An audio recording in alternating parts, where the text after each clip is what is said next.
So the JU52 watches, and they are themed watches, so that's what my point is here. There's two of them on the right, and these are by a company called Junkers. It looks like Junkers, and of course, as usual, the minutes hand is covering most of the name. This is number 6640-2. It's the Iron Annie JU52, and then it's 2 for 1. I bought these specifically for review.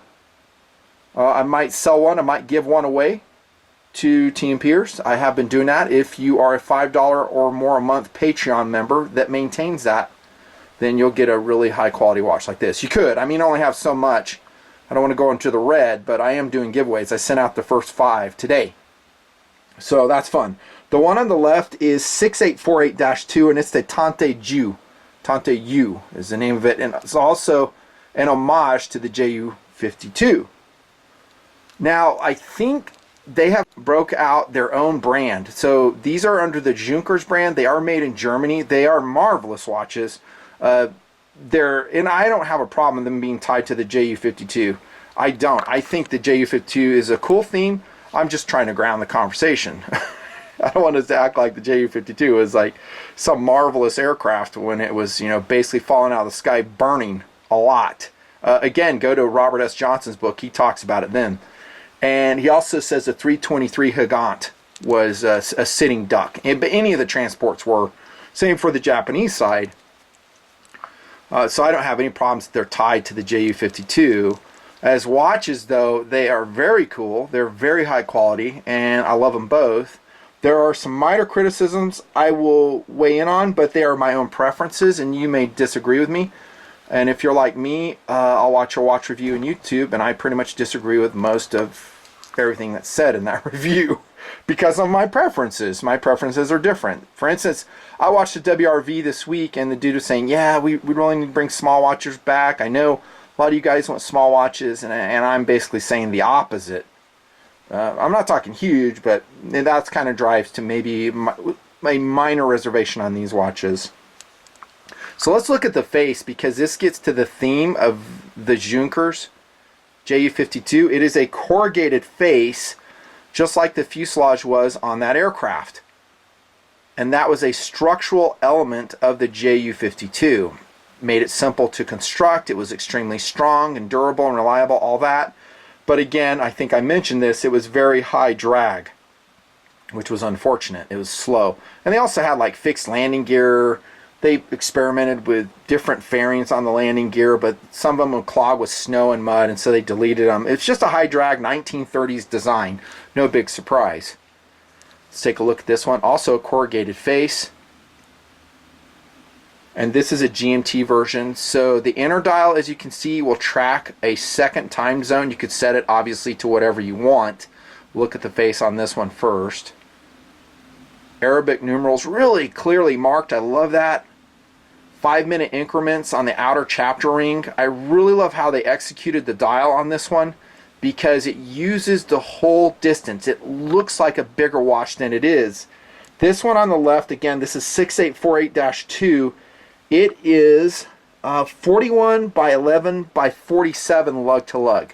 So it's only a 41 millimeter case, but it looks larger. This one, the 6640, the Iron Annie JU52, is 40 by 10 by 47. So very close in size. This one looks a little bit bigger. I think they were just very efficient in how they laid out the watch face here. I love the hands on both of them. Actually, these are just clean hands. There's no funkiness going on. I'm not a big fan of cathedral hands. I think this will be the first review I'll say that in. I just don't like them. Syringe hands, not a big fan of those either. I know, just my preference. These are just standard, easy to read hands, and this is more of a Flieger hand set on this one. We have stylized numerals, reminiscent of the 1930s. This is a Flieger style watch. Flyer, World War II aviator style watch is what I'm saying. With altimeter hands, that's what I call these. So they're reminiscent of an altimeter. So they're just clean, and I like how they're not outlined in black. They're pure white on here. We have a white seconds hand on this one. White seconds hand on that one as well. Perfect. We don't have military time on this one, the Iron Annie, but we do have a beautiful date presentation at the top. It's very legible and it's set in white. I love that. No 6 at the 6 o'clock, no 3 at the 3 because of the logos or the branding on the watch face. Let's look at that. Look at that watch face, how cool that is though. Very silent in operation, by the way, both of these watches are. This one also has a legible date at the 3 o'clock position, no 3. You can see they're made in Germany. They do have mineral crystals. They are not sapphire. So if that makes you sad, there's lots of other watches you could get for the same price that would have sapphire. On both of these, I've coated them with my crystal protectors made from that armor suit material, armor shield, whatever the heck it's called. And get it out of Amazon. It'll totally protect your crystal. White seconds hand on this one too. Junkers logo here. I sense that there's a lot of interest in Flieger style watches. They are really popular with a lot of different people. So whether it's the interest in, World War II aviation, 1930s aviation, there's a lot of dudes, and I'm included. They're one of my all-time favorite styles of watches. The theme is great. I mean, this is tied to a specific plane like I've been talking about. But some are just generally themed, and that's fine. So they're just kind of in the realm. Here's a Sterling original pilot's watch. This has kind of an altimeter look. I've shown it in other WRVs. This thing's only $100.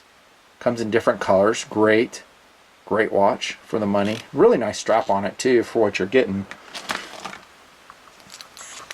Now I'm to the point now, a GMT functionality in this presentation where I have a smaller inner dial which tracks a 24-hour set. I'm not too fond of. I think it kind of disrupts the legibility of the watch. I'd much rather have a sub dial like this at the 6 o'clock position. Again, they're not really calling this a GMT, they're calling it a dual time, but you can set it to whatever you want. But I actually like this one better, and I like a center mounted seconds hand rather than a sub dial, I've discovered. I know it's taken me a while to figure that out, but I do. I like the font of that though, very 1930s.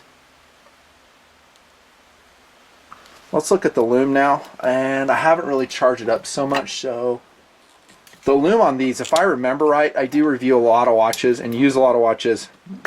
It's pretty excellent. Look at that, dudes. I think it is Super Luminova or something that is equivalent. I'm super happy with the lume on both of these watches. Fantastic. You'll see, however, the seconds hand is not represented with luminescence. So, I mean, you can see it tracking up there on the right to the 12 o'clock position. But, get a dive watch if you need that, or just use your electronic watch, says me. So, A+ on the lume, dude, seriously. Look on the strap on this one. This is the GMT 6848-2. And there are some other variations along the lines, like the 6812-1 J1 Sonderischen. It's 100 meter water resistance, just like these ones are, by the way. That one's more expensive, though. Here's my data that I put on there. Sorry I'm covering the case back, but there's reasons I do this, not just for the review, but I also run into dudes that are like, hey, what's that watch? But anyways, it does have a JU52 under there, trust me. It's got like a barcode on there so they can track manufacturer's data if you ever send it in under warranty. You can see the model number, made in Germany. 100 meter water resistance, 2.2 ounces. I really like how trim the lugs are. We talked about the dimensions already. We have a logo crown. A lot of guys call it a signed crown. And notice how these two Allen head bolts give it some visual interest as a crown protector on this model. It just looks really cool. You can see my crystal protector standing up there from the watch face. Very comfortable watch to wear. I think even if you have like 6.5, 6.75 inch wrists, you could wear this. Either one of these watches will work for you. Let's look at the straps. Super quality. Lots of adjustment in this one. I would not take this strap off, at least not initially. I mean, if you want to play around with straps, which I'm doing more and more and having a great time doing it, for sure, but it's really high quality. double clasp, 2 keepers, white contrasted stitching on that one, same on this one. And this is more of an old school IWC style clasp on the JU52 Iron Annie. Double push button clasp. You have some adjustments right here through a spring bar. That's really cool. I find this strap is very comfortable. It is calf lined here, contrasted. Oh, here we go. I didn't cover this case, thank heavens. There it is, JU52. Model number here.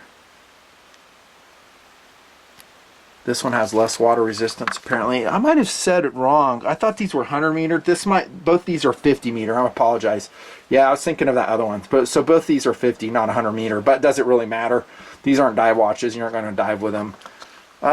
This is kind of has some padded stitching on here. I'm less enamored with that as I wear watches. I like a flat presentation.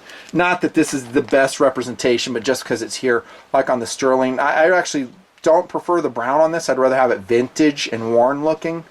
But this is flat. It's not padded and poofy looking. This one is a little bit. I don't like them padded. White contrasted stitching, frosted clasp, a really high quality all the way around.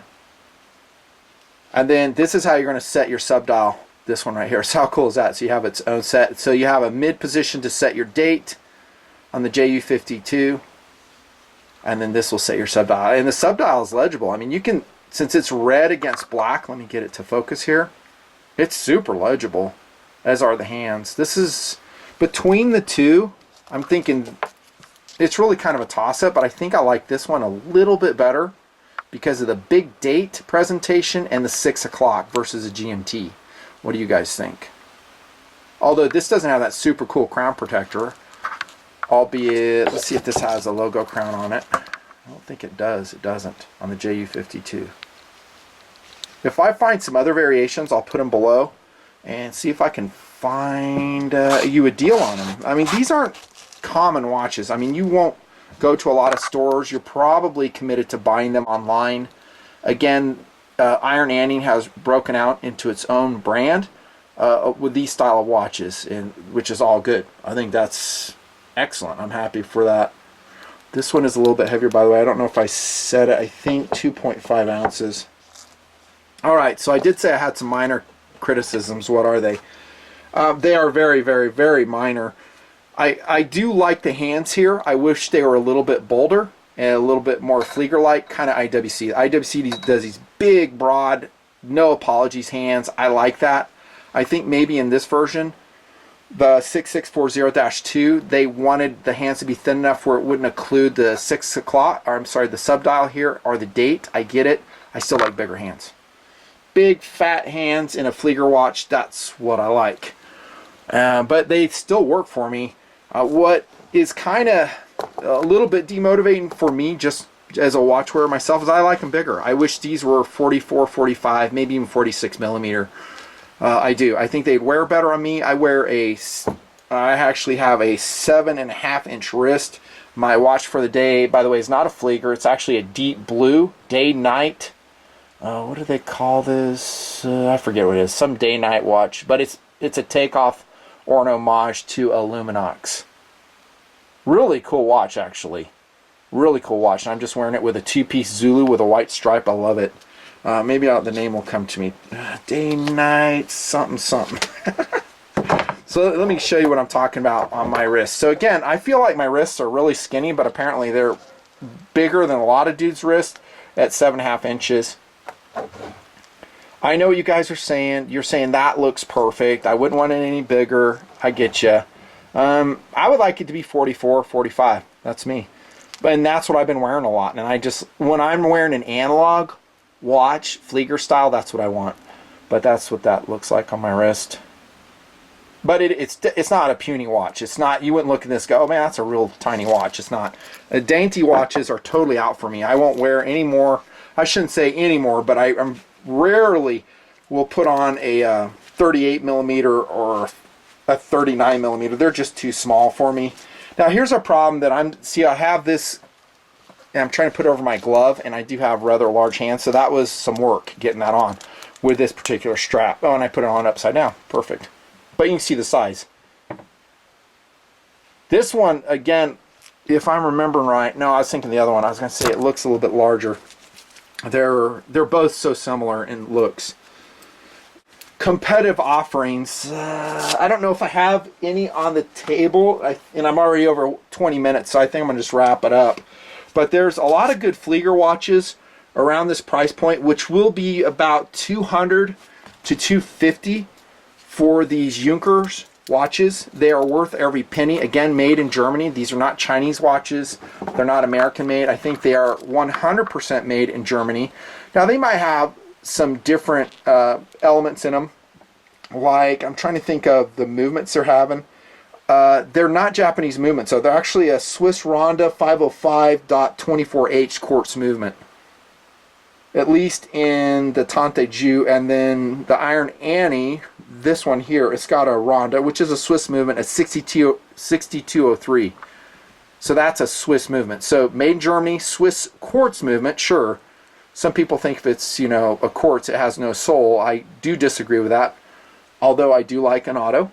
I do. But a quartz movement like this is lower maintenance, and it'll last about 2 years. I've replaced the battery on one of these already. I forget which one it was. It was really easy to do. Really easy. So it wasn't that one.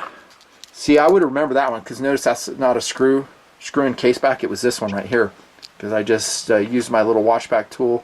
Popped a new battery in, and off we go for another 2 years. Highly recommended, though. They're very, very nice watches. They're classy, super high quality, worth the money. But they are tied to the JU52, which is a good plane, but it was definitely not invincible at all. This has been a Nutnfancy watch review and story time.